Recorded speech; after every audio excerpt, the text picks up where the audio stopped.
Legal and social awareness के एक और एपिसोड में आप सभी का बहुत बहुत स्वागत है। मैं करीम अहमद सिद्दीकी एडवोकेट। कैसे आप सब लोग? उम्मीद करता हूं कि आप सभी लोग स्वस्थ होंगे और अच्छे होंगे। साथियों, मेरे कई व्यूवर्स के द्वारा एक सवाल काफ़ी दिनों से पूछा जा रहा था कि एक तरफा तलाक कैसे लिया जाए। पूछने वालों में से मेल और फीमेल दोनों हैं।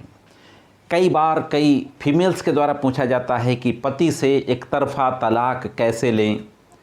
कई बार कई पुरुषों के द्वारा भी पूछा जाता है कि पत्नी से एक तरफा तलाक कैसे लें। हालांकि मैंने बहुत पहले एक तरफा तलाक यानी एक्स पार्टी डाइवोर्स के बारे में एक वीडियो बनाया था। उसका लिंक भी मैं आई बटन में दे दूंगा। आप डिटेल में देखना चाहते तो उसको देख सकते हैं। आज थोड़ा और डिटेल में उसके बारे में आपको मैं बताने जा रहा हूं और बहुत ही ब्रीफ में बातचीत करूंगा कि एक्स पार्टी डिवोर्स कब होता है, किन सर्कमस्टांसेस में होता है, और एक्स पार्टी डिवोर्स होने के बाद दूसरा पक्ष फिर क्या कर सकता है। अगर उसको फाइनल जजमेंट होने से पहले पता चलता है कि उसके खिलाफ कोई डिवोर्स का केस फाइल किया गया है, जो एक्स पार्टी प्रोसीड हो रहा है, तो वो क्या कर सकता है। अगर फाइनल जजमेंट होने के बाद पता चलता है तो वो पक्षकार जिसके खिलाफ एक्स पार्टी डिवोर्स डिक्री हो गया है, तब वो क्या कर सकता है, उसके पास क्या कानूनी रास्ता है। तो दोस्तों, बहुत ही प्रैक्टिकल और बहुत ही महत्वपूर्ण जानकारी है, इसलिए जुड़े रहे आखिरी तक। देखते हैं कि इस संबंध में कानून क्या कहता है। सबसे पहले मैं आपको जो एक सेट प्रोसेस है मुकदमों का, उसके बारे में बहुत ब्रीफ में बता देता हूँ कि कोई भी पक्षकार, चाहे हस्बैंड हो चाहे वाइफ हो, अगर कोर्ट में किसी दूसरे पक्ष के खिलाफ वो डाइवोर्स का मुकदमा दाखिल करने जाना चाहता है, तो सबसे पहले वो कोर्ट जाएगा, किसी एडवोकेट से सलाह लेगा। इसके बाद हिंदू मैरिज एक्ट के सेक्शन 13 के तहत जो डाइवोर्स के ग्राउंड दिए गए हैं, उन ग्राउंड्स के आधार पर डाइवोर्स का मुकदमा तैयार होगा और फिर कोर्ट में दाखिल किया जाएगा। जब फैमिली कोर्ट में डाइवोर्स का मुकदमा दाखिल हो जाएगा, मैं आपको यहाँ पर ये भी बता दूँ कि कई ऐसी जगह अभी भी हैं, कई जिलों में जहाँ पर फैमिली कोर्ट्स नहीं हैं, तो वहाँ पर जो फर्स्ट क्लास मजिस्ट्रेट की कोर्टें होती हैं, वहाँ पर ये मुकदमे दाखिल किए जाते हैं। हालांकि अब ज़्यादातर जगह पर फैमिली कोर्ट इस्टेब्लिश हो चुकी हैं। तो कोर्ट में सेक्शन 13 हिंदू मैरिज एक्ट के तहत डाइवोर्स की पिटीशन फाइल होने के बाद कोर्ट के द्वारा दूसरे पक्ष को नोटिस भेजी जाएगी, रजिस्टर्ड डाक से नोटिस भेजी जाएगी। यदि दूसरा पक्ष उसी जिले का या उसी शहर का रहने वाला है, तो कोर्ट के जो प्यून्स वगैरह होते हैं, कर्मचारी होते हैं, उनके जरिए भी नोटिस भेजी जा सकती है।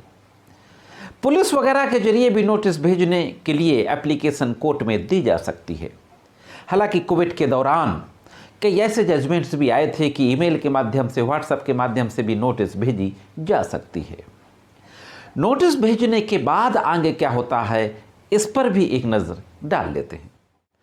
अब साथियों, चूंकि हम एक तरफा तलाक यानी एक्स पार्टी डिवोर्स के बारे में बातचीत कर रहे हैं इस वीडियो में, तो एक्स पार्टी डिवोर्स किन सर्कमस्टांसेस में होता है, उस पर चर्चा करना जरूरी है।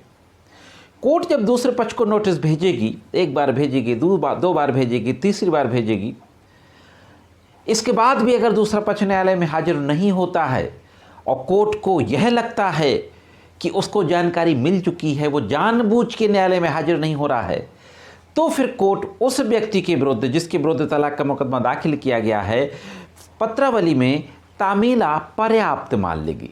यानी कोर्ट सर्विस होल्ड कर देगी, मान लेगी कि उसको इस केस की नोटिस सर्व हो चुकी है, इस केस की जानकारी मिल चुकी है, डेलिबरेटली दूसरी पार्टी हाजिर नहीं हो रही है।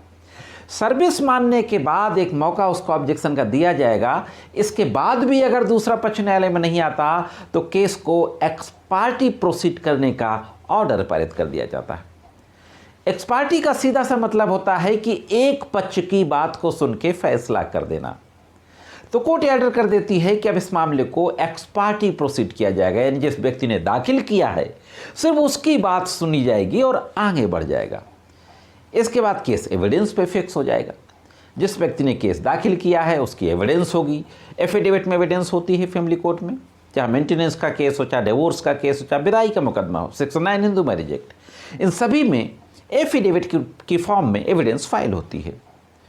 अब एक एविडेंस होगी, अगर किसी और विटनेस की एविडेंस देनी है तो उसकी भी एफिडेविट फाइल होगी। इसके बाद एविडेंस जब क्लोज हो जाएगी तो फिर केस आर्गुमेंट में लग जाएगा। आर्गुमेंट होने के बाद केस फाइनल जजमेंट में लग जाएगा।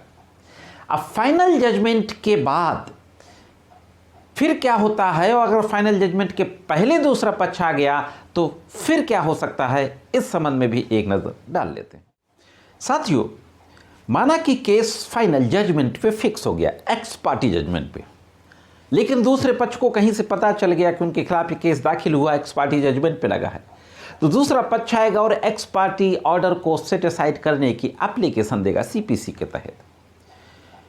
कोर्ट को अगर लगता है कि हाँ इनकी जो बात है एप्लीकेशन में, इनको जानकारी नहीं मिल पाई वो सही है, तो कोर्ट फिर कोई ना कोई फाइन लगा करके, कास्ट लगा करके उस एक्स पार्टी प्रोसीड करने के ऑर्डर को सेट असाइड कर देगी। और अगर कोई फाइनल जजमेंट के समय तक नहीं आता है तो फिर ये एक तरफा तलाक का आदेश हो जाएगा, एक्स पार्टी डिवोर्स का जजमेंट हो जाएगा। जजमेंट और डिक्री आप प्राप्त कर सकते हैं कोर्ट से सर्टिफाइड कॉपी के रूप में।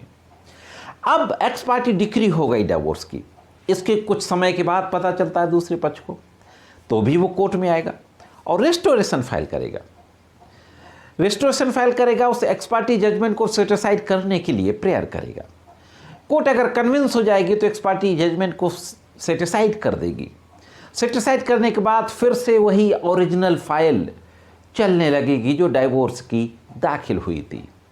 तो अब चूंकि हमारा जो टॉपिक था कि एक्स पार्टी डाइवोर्स कैसे लें, तो एक्स पार्टी डाइवोर्स की जो सबसे पहली कंडीशन है कि नोटिस की तामीला होल्ड होने के बाद भी दूसरा पक्ष हाजिर ना हो न्यायालय में। दूसरी कंडीशन ये है कि दूसरा पक्ष न्यायालय में फाइनल जजमेंट तक हाजिर ना हो। एक्स पार्टी प्रोसीड हो गया, सर्विस तामील हो गई, एक्स पार्टी प्रोसीड हो गया, जिसने केस दाखिल किया है प्लेंटिफ ने यानी वादी ने, उसकी गवाही हो गई, बहस हो गई, जजमेंट पे लग गया। तो जजमेंट के बाद भी दूसरा पक्ष न्यायालय नहीं, जजमेंट के समय तक नहीं आना चाहिए। तो इस तरीके से एक तरफा तलाक के आदेश होते हैं। इसी तरीके से ना सिर्फ तलाक के मुकदमे में बल्कि रेस्टिट्यूशन ऑफ कॉन्जुगल राइट्स, विदाई का मुकदमा जिसको कहते हैं, मेंटेनेंस के मुकदमे, प्रोसेस यही है एक्स पार्टी होने का कि जब दूसरा पक्ष न्यायालय में किसी भी स्थिति में अपीयर नहीं होता है फाइनल जजमेंट के समय तक, तो फिर एक्स पार्टी जजमेंट हो जाता है। यह थी दोस्तों एक महत्वपूर्ण जानकारी। कैसे लगी जानकारी कमेंट्स करके जरूर बताएं। अगर आप चैनल में नए हो, वीडियो को पहली बार देख रहे हो, तो चैनल को सब्सक्राइब करके बेल बटन को हिट करके ऑल पे ज़रूर सेट कर दें। आज के इस एपिसोड में सिर्फ इतना ही। मिलते हैं किसी अन्य एपिसोड में कानून की कुछ अन्य जानकारियों के साथ। तब तक महत्वपूर्ण कानूनी जानकारियों के लिए देखते रहें लीगल एंड सोशल अवेयरनेस।